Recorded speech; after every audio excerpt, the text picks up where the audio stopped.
Entre ce qu'en raconte la Bible et la tradition gréco-romaine, Babylone a fini par symboliser tout ce que l'Orient peut produire d'attirance et de répulsion, de merveille, de décadence, de splendeur et de misère.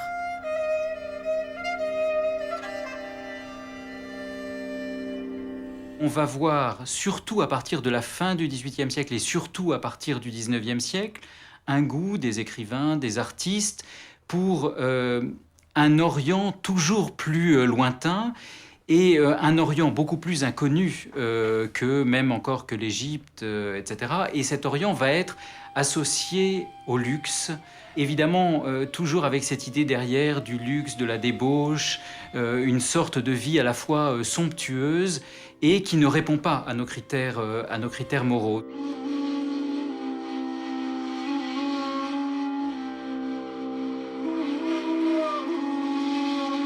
Même dans la Bible, où on condamne Babylone comme une anti-Jérusalem, Babylone est décrite comme une coupe d'or aux mains de Yahvé. Donc, comme quelque chose d'absolument fabuleux, formidable. Quand on va avoir des époques où il va y avoir des grands travaux, des grands aménagements urbains, on va mettre l'accent sur la ville magnifique, donc au XVIIIe, au XIXe siècle. Et quand on va avoir des époques marquées par des catastrophes, marquées par des condamnations morales, on va plutôt renvoyer à la ville maudite. Ça va être le cas, par exemple, au XVIe siècle, avec la Rome papale qui va être condamnée par Luther comme la ville maudite. Ça va être le cas au XIXe siècle, où certains vont condamner l'évolution des grandes métropoles de la révolution industrielle. Quand on veut déprécier une ville, on la compare à Babylone, la ville maudite.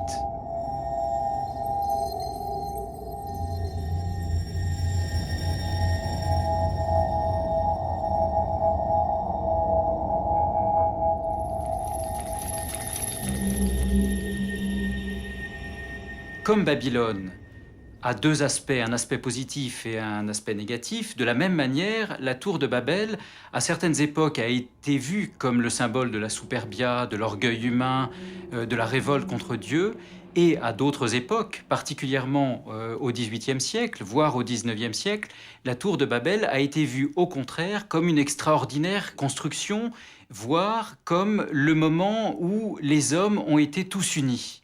On a par exemple un architecte comme Boulay qui crée ce qu'il appelle un fanal tronconique, en fait qui est une tour, et cette tour est décorée par des hommes qui se tiennent la main.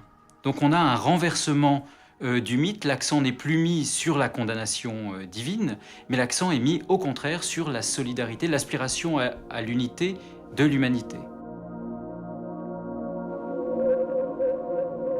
C'est un mythe qui semble expliquer les périodes où on a perdu le sens. C'est-à-dire les périodes troublées, les périodes de guerre, les périodes, la réforme, la révolution industrielle, peut-être même la situation d'aujourd'hui où on ne sait plus très bien dans quel sens. On a l'impression que le progrès, c'est une valeur, mais on ne sait plus très bien où on va. Et on voit qu'à ces moments de crise, le mythe de Babylone ressurgit, parce qu'il porte cette tension entre l'espoir et la destruction.